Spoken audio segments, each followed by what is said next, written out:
వక్రాక్షలో Brahmanaidu arrest దుర్మార్గం అంటూ వార్త రాసి తెలంగాణ పోలీసులు బొల్లా బ్రహ్మనాయుడిని భూ కబ్జా కేసులో అరెస్ట్ చేస్తే దుర్మార్గం అంట. జగన్ రెడ్డి నీకు ఏది చేస్తే మంచో అది చెప్పి పోలీసుల చేత ప్రభుత్వాల చేత చేపించుకో, ఇబ్బంది లేదు. తెలంగాణ రాష్ట్రంలో భూమిని కబ్జా చేసిన 1000 కోట్ల రూపాయలకు పైగా భూమిని కబ్జా చేసిన బొల్లా బ్రహ్మనాయుడిని అరెస్ట్ చేస్తే దుర్మార్గం అనటం, వార్త రాయడం, నువ్వు ఎంత దుర్మార్గుడువో స్పష్టమవుతా ఉంది. భూ లావాదేవీల కేసులో వైఎస్ఆర్ కాంగ్రెస్ పార్టీ మాజీ ఎమ్మెల్యే బొల్లా బ్రహ్మనాయుడు ప్రమేయం లేకపోయినా తెలంగాణ పోలీసులపై ఏపీ టీడీపీ నేతలు ఒత్తిడి తెచ్చి అరెస్ట్ చేపించారంట. అలా అరెస్ట్ చేపించడం దుర్మార్గం అని వైఎస్ఆర్ కాంగ్రెస్ పార్టీ మాజీలు మండిపడ్డారంట. అంటే దొంగతనం చేస్తే అరెస్ట్ చేయవద్దా, కబ్జాలు చేస్తే అరెస్ట్ చేయవద్దా, దుర్మార్గాలు చేస్తే అరెస్ట్ చేయవద్దా? హైదరాబాదులో 1000 కోట్ల రూపాయలకు పైగా భూమిని కబ్జా చేసిన బ్రహ్మనాయుడిని అరెస్ట్ చేయక పల్లకిలో ఎక్కించి ఊరేగిస్తారా? ఏం మాట్లాడుతున్నారా మీరు? ఏమనుకుంటారు మిమ్మల్ని మీరు? ఈ వార్త మీద స్పందించాలి మంత్రి పొన్నం ప్రభాకర్ గారు. టీడీపీ నేతలు ఒత్తిడి చేస్తే మీ ప్రభుత్వం బొల్లా బ్రహ్మనాయుడిని అరెస్ట్ చేసిందా? మీరు జగన్ రెడ్డిని నిలదీయాలి, జగన్ రెడ్డిని ప్రశ్నించాలి. పాసం యాదగిరి గారు, సీనియర్ జర్నలిస్ట్ పాసం యాదగిరి గారు ఈ వార్త మీద స్పందించాలి. తెలంగాణ ప్రాంతంలో వైఎస్ఆర్ కాంగ్రెస్ పార్టీ మాజీ ఎమ్మెల్యే బొల్లా బ్రహ్మనాయుడు వచ్చి 1000 కోట్ల రూపాయలకు పైగా తెలంగాణ భూమిపుత్రుల భూమిని కబ్జా చేసిన కబ్జాకోర్ని అరెస్ట్ చేయడం తెలంగాణ పోలీసులు చేసిన తప్ప? దీనికి పాసం యాదగిరి గారు సమాధానం చెప్పాలి. గత వారం రోజుల నుంచి బ్రహ్మనాయుడు కబ్జా వార్త బయటకు వచ్చి ప్రజలు మండిపడతా ఉంటే ఆ వార్త మీద ఎందుకు స్పందించట్లా తెలంగాణ మేధావులు? ఈ అరెస్ట్ కేవలం రాజకీయ కక్ష సాధింపుతోనే జరిగిందని లేళ్ల అప్పిరెడ్డి, అంబటి రాంబాబు, గోపిరెడ్డి శ్రీనివాసరెడ్డి అంటున్నారట. తెలంగాణలో వైఎస్ఆర్ కాంగ్రెస్ పార్టీ ఉందా? అది కాంగ్రెస్ పార్టీకి ప్రత్యర్థా? అందుకే రాజకీయ కక్ష సాధిస్తున్నారా? తెలంగాణ కాంగ్రెస్ నాయకులు స్పందించి మాట్లాడాలి ఈ ఆర్టికల్ మీద. ఎందుకు స్పందించడం లేదు? బొల్లా బ్రహ్మనాయుడు తప్పు చేయకపోతే ఎందుకు రాష్ట్రాలు వదిలిపెట్టి పారిపోయాడు? కంచిలో ఎందుకు దాక్కున్నాడు? బొల్లా బ్రహ్మనాయుడు అకౌంట్ నుంచి కోట్ల రూపాయలు ఎందుకు బదిలీ అయ్యాయి? అన్ని ఆధారాలు దొరికినా కూడా ఇంకా ఎవరిని నమ్మిద్దామని చెప్పి ఈ వైఎస్ఆర్ కాంగ్రెస్ పార్టీ మాజీ నాయకులు బొంకుతున్నారు. ఏదో విధంగా ఈ కేసులో బొల్లా బ్రహ్మనాయుడిని ఇరికించాలని ఆంధ్రజ్యోతి, ఈనాడు ఆర్టికల్స్ రాసి దుష్ప్రచారం చేసిందంట.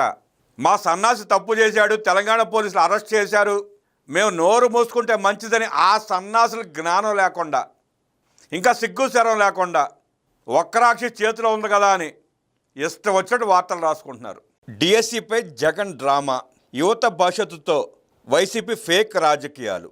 ఆంధ్రప్రదేశ్లో లక్షలాది మంది నిరుద్యోగ యువత ఎన్నో సంవత్సరాలుగా ఎదురు చూసిన మెగా డిఎస్సి పూర్తయింది.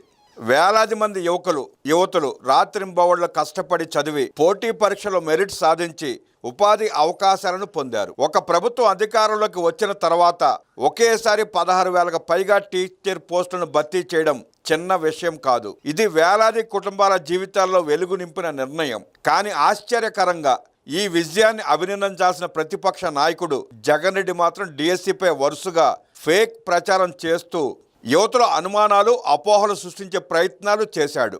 ప్రతిరోజు ఒక అభ్యర్థిని తీసుకురావడం, అన్యాయం జరిగిందని ఆరోపించడం, తర్వాత అధికారులు ఆధారాలతో సహా ఆ ఆరోపణలను ఖండించడం ఇప్పుడు ఒక సీరియల్లా మారిపోయింది. అసలు డిఎస్సి నియామకాలు ఎలా జరుగుతాయి? రిజర్వేషన్లు ఎలా అమలవుతాయి? హారిజాంటల్ రిజర్వేషన్ అంటే ఏమిటి? స్పోర్ట్స్ కోటా, దివ్యాంగుల quota, ex servicemen quota ఎలా పనిచేస్తాయి?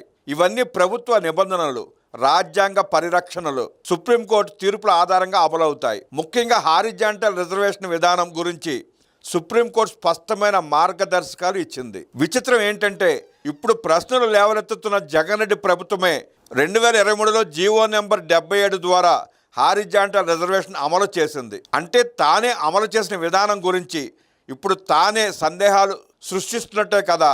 తన ప్రభుత్వంలో తీసుకున్న నిర్ణయాల గురించి కూడా అవగాహన లేకపోవడం దారుణమా, లేక తెలిసి ప్రజలను తప్పుదోవ పట్టించే ప్రయత్నమా? జగన్ రెడ్డి చూపించిన అనేక ఉదాహరణలను పరిశీలిస్తే ఒకే విషయం స్పష్టంగా కనిపిస్తుంది. కట్ ఆఫ్ ర్యాంక్ కంటే వెనకబడిన అభ్యర్థులను తీసుకొచ్చి అన్యాయం జరిగిందని ప్రచారం చేయడం. కానీ అధికారులు పూర్తి వివరాలు బయటపెట్టిన తర్వాత అసలు వాస్తవాలు వెలుగులోకి వచ్చాయి. ఒక కేసులో కట్ ఆఫ్ ర్యాంక్ 30 కాగా చూపించిన అభ్యర్థి ర్యాంక్ 68, మరో అభ్యర్థి ర్యాంక్ 53 కాగా కట్ ఆఫ్ ర్యాంక్ 31. అంతేకాదు అక్కడ స్పోర్ట్స్ కోటా, దివ్యాంగుల కోటా వంటి రిజర్వేషన్లు కూడా అమలులో ఉన్నాయి. మరి ఇలాంటి పరిస్థితుల్లో ఉద్యోగం రాకపోవడం సహజం కాదా? మరో కేసులో కటాఫ్ ర్యాంక్ 141 కాగా ప్రచారం కోసం చూపించిన అభ్యర్థి ర్యాంక్ 157.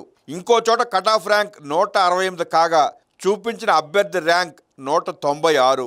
మరొక సందర్భంలో కటాఫ్ ర్యాంక్ 134 కాగా 145వ ర్యాంక్ వచ్చిన వ్యక్తిని తీసుకొచ్చి అన్యాయం జరిగిందని చెప్పడం జరిగింది. మెరిట్ కంటే వెనుక ఉన్న అభ్యర్థికి ఉద్యోగం ఎలా వస్తుంది జగన్ రెడ్డి అనే సాధారణ ప్రశ్నకు కూడా సమాధానం చెప్పకుండా కేవలం ప్రచారం చేయడం ఎందుకు? చిత్తూరు జిల్లాలో జరిగిన ఉదాహరణ మరింత ఆసక్తికరంగా ఉంది. అక్కడ 350 ఓసీ పోస్టులు ఉంటే 343 పోస్టులు పూర్తిగా మెరిట్ ఆధారంగా భర్తీ అయ్యాయి. మిగిలిన 7 పోస్టులు స్పోర్ట్స్ కోటా, దివ్యాంగుల quota, ex servicemen quota రిజర్వేషన్ల ప్రకారం భర్తీ అయ్యాయి. అయినప్పటికీ కటాఫ్ ర్యాంక్ 623 ఉన్న చోట 644వ ర్యాంక్ వచ్చిన అభ్యర్థిని చూపించి అనుమానాలు సృష్టించే ప్రయత్నం జరిగింది. ఇంకో సందర్భంలో నేషనల్ గేమ్స్లో గోల్డ్ మెడల్ సాధించారని చెప్పిన అభ్యర్థిని ముందుకు తెచ్చారు. కానీ సంబంధిత సర్టిఫికేట్ సమర్పించకపోతే నిబంధనల ప్రకారం ప్రయోజనం ఎలా లభిస్తుంది?